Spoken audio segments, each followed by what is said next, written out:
चित्रकार हो तो अतिशयोक्ति अलंकार आपका बड़ा प्यारा है। तो भारतवर्ष के परिवर्तन का कारण वगैरह ऐसा मेरे बारे में बताया गया है यहाँ, गलती से या जानबूझ के। एक अतिशयोक्ति करना तो शैली है पत्रकारिता की एक, लेकिन ऐसा हमारे बारे में आज लोग बोल सकते हैं, इसके कारण जो लोग हैं उनमें मामा जी एक है। वो नहीं होते तो ये नहीं होता। हम लोग उनके कंधे पर है इसलिए आपको दिख रहे हैं।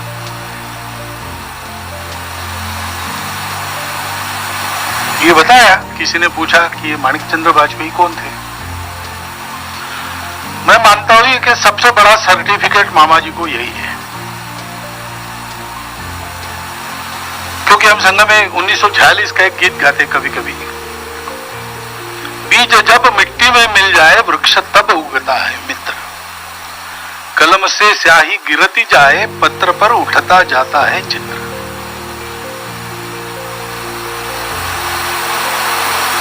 तो बीज की ताकत क्या होती है? बीज की ताकत उसका समर्पण है।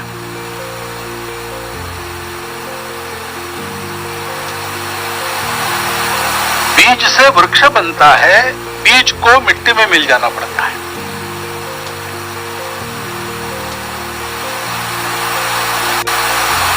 डॉक्टर हेडगेवार ने क्या किया?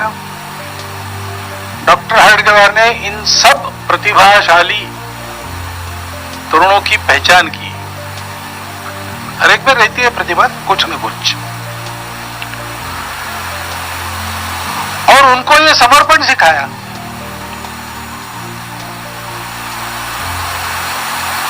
सावरकर जी ने जैसा कहा, मातृभूमी, मराठी में है, हे मातृभूमी तुझला मन वाहिले, मन भी दे दिया, वक्तृत्व वाग विभव ही तुझ अर्पिले, सारी वक्तृता वाग वैभव तुझको दे दिया। तू तेची अर्पिली नवी कविता रसाला, नई कविता में जो लिखता हूं रसपूर्ण, वो भी तुमको ही दी।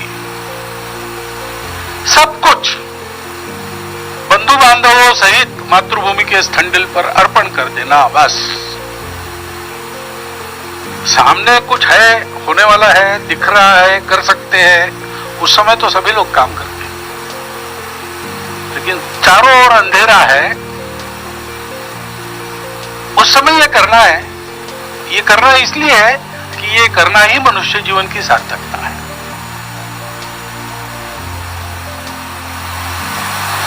मामा जी का ये जीवन मंत्र था, और इसलिए उन्होंने जो किया, वो आज उसको पढ़ते या उसका वर्णन करते तो लगता है बहुत बड़ी बात है, और वास्तव में बड़ी बात है, परंतु उनको कुछ हम बड़ी बात कर रहे हैं ऐसा लगा नहीं होगा, ऐसा कभी दिखा तो नहीं। वो तो हंसते हंसते अपने जीवन को चढ़ा गए। उनको देखकर तो किसी को नहीं लगता, उनकी सारी जो व्यवहार की शैली थी, हम किसके संपर्क में हैं, इस आदमी की ताकत क्या है, वो कितना जानकार है,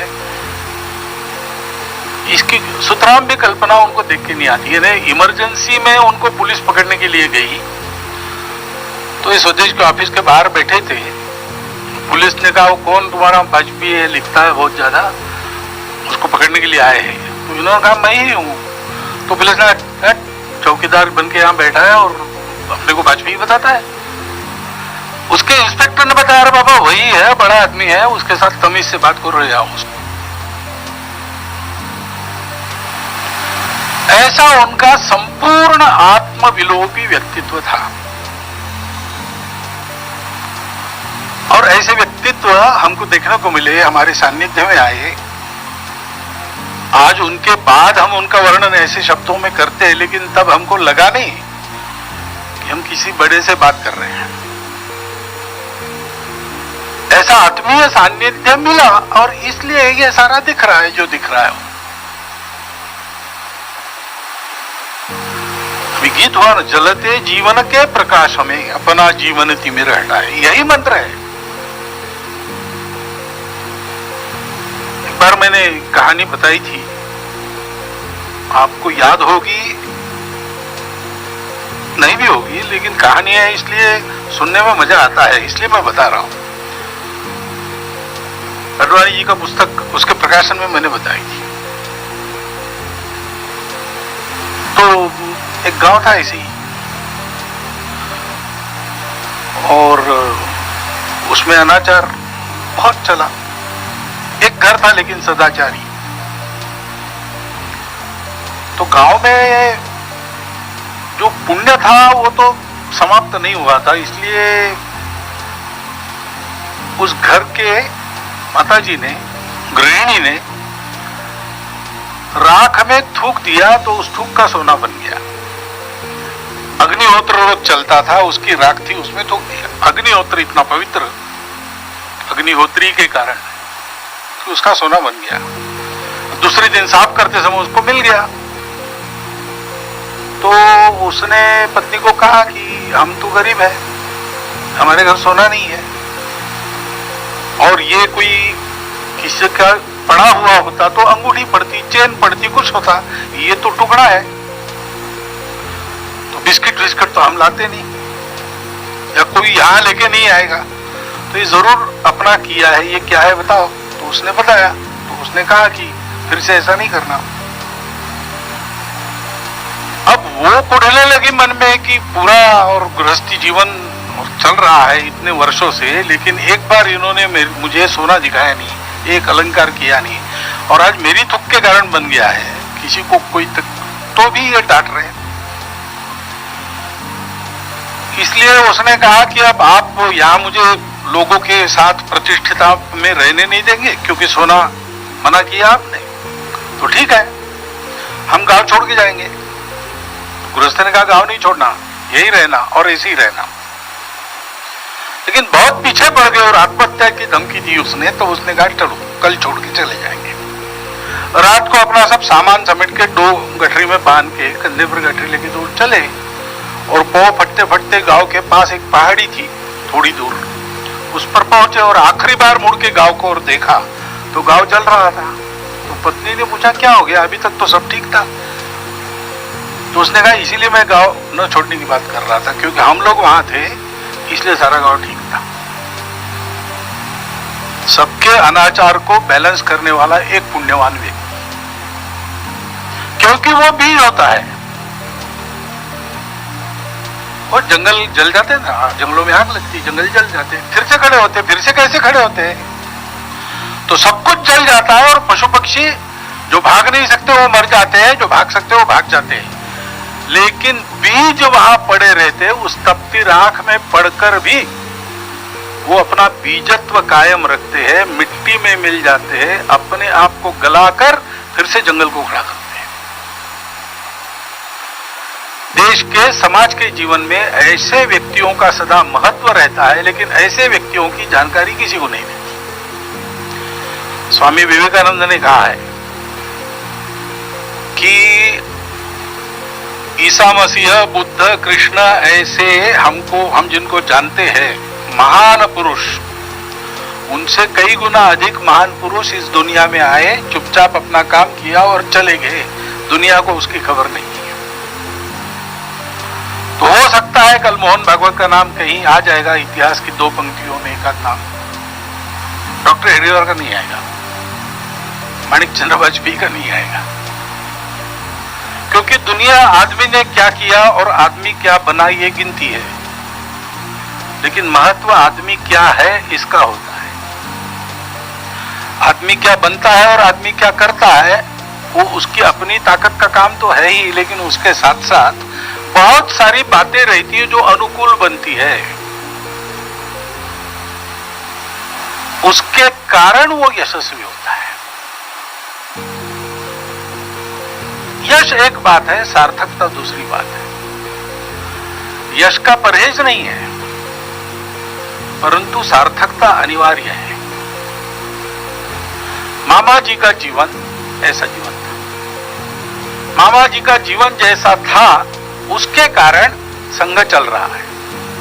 संघ क्यों चलता है? संघ ऐसे लोग हैं संघ में, तब थे आज भी है, जो दिखते नहीं, जो होते हैं, जो कुछ न करे तो भी उनके होने का ही परिणाम होता है, उनके होने का ही यह परिणाम है कि संघ चलता है। ऐसा जीवन है, उसकी शताब्दी हो रही, उसका कार्यक्रम है। और कोरोना को क्या डरना भाई, वो तो कभी नहीं डरे। इतने ही परिस्थितियों को उन्होंने पार किया, परिस्थितियों को पार किया, परिस्थितियों को बदला, अपने आप को परिस्थितियों से बदला नहीं, यानी परिस्थितियों को अपने आप को बदलने नहीं दिया।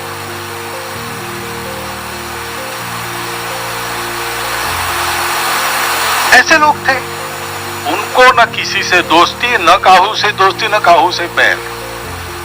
जो कर रहे हैं वो संपूर्ण दुनिया के प्रति अपनी जो आत्मीयता है उसके चलते कर रहे हैं। वो ये जानते थे कि विश्व को अपना बनाना है तो पहले भारत अपना बनना चाहिए, और भारत का अपनापन भारत के जीवन में झलकना चाहिए। परम वैभव संपन्न भारत, विश्व गुरु भारत, महाशक्ति भारत, यानी क्या, डंडा चलाने वाला भारत नहीं, भूभाग नहीं, शत शत मानव के हृदय जीतने का निश्चय। ऐसा भारत खड़ा करना है तो ऐसे भारतीयों को खड़ा होना पड़ेगा ना। भिंड जिला के प्रचारक थे, भारत विभाजन के दिन थे, दंगे चल रहे थे। संघ का जिला प्रचारक चिंता क्या कर रहा था भिंड जिले में, भिंड जिले के एक भी गांव में दंगा नहीं होना चाहिए। बैठक में विषय और परिस्थिति में सुरक्षित रहने के लिए भिंड जिले के मुसलमान जब कहीं चले गए तो जाते समय अपने घर की चीज वस्तु बंद करके घर में ताला चाबी लेके आए और चाबी मामा जी के पास रखी। साल भर के बाद वापस आए चाबी लेके, इतना विश्वास था। और पहले प्रतिबंध में इसलिए मामा जी को भूमिगत होना पड़ा तो उनका निवास भिंड जिले के 2 मुसलमानों के घरों में था। पक्के हिंदुत्ववादी, आज की भाषा में हिंदू संगठन के, इस जैसा मैंने बताया होने वाले आधार, करने वाले केवल नहीं, होने वाले आधार। तो ये क्या है, ये दुनिया को जैसा बनना है वैसा पहले खुद बनो और करो। ऐसे जलते जीवनों के प्रकाश में ही जीवन खड़े होते हैं, और इसलिए जीवन में जो खड़े हैं उनको उनसे कृतज्ञ रहना पड़ता है। वो कृतज्ञता अपनी अभिव्यक्त करने के लिए वो जब थे, मेरा बहुत ज्यादा संपर्क नहीं आया, लेकिन बिल्कुल नहीं आया ऐसा नहीं। आपातकाल की संघर्ष गाथा उन्होंने लिखी, तब तो मेरा कार्यक्षेत्र बहुत बड़ा नहीं था, लेकिन बाद में पहले प्रतिबंध के बारे में और विभाजन के समय स्वयंसेवकों ने जो अपनी जान पर खेलकर हिंदुओं का बचाव किया, उस सारी गाथाओं को लिखने के लिए जब वो थे तब मैं सरकार रेवा था, वो मिलते भी थे, थोड़ा बहुत मालूम भी था।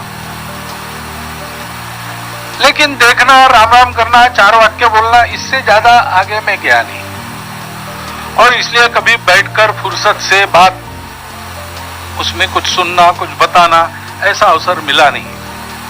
मेरे जीवन में वो कमी रह गई, उसकी पूर्ति करने के लिए मैं इस कार्यक्रम में हूं। मुझे लगता है कि यहां रहकर उनका स्मरण करेंगे तो एक जो अवसर जो मैं पकड़ नहीं सका वो मेरे लिए फिर से यहां पर उपस्थित होकर मिल जाएगा। क्योंकि मामा जी जैसे लोगों को इन सब बातों की अपेक्षा नहीं रहती, ये तो हमारे मन की कृतज्ञता है जो ऐसे कार्यक्रम उनके बारे में करने को हमको प्रेरित करती है। मामा जी थे और थे में सब कुछ आ गया, क्योंकि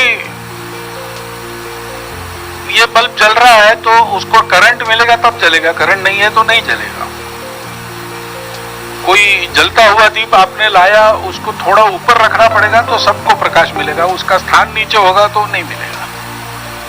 लेकिन कुछ दीप ऐसे होते हैं उनको ये कुछ नहीं चाहिए, रत्नों की जो दीप होते हैं उनके बारे में ऐसा कहा गया है, अपेक्षन्ते न च स्नेहम न पात्रम न दशांतरम। उनको स्नेह की अपेक्षा, स्नेह यानी तेल या स्नेह यानी स्नेह, स्नेह की अपेक्षा नहीं रही, उनको कोई स्टेटस नहीं चाहिए, न पात्रम। और यहां असुविधा है इसलिए वहां मैं जाता हूं वगैरह, ऐसा दशांतर भी उनको नहीं चाहिए। भाग्य के खुलने की राह वगैरह वो नहीं देखते।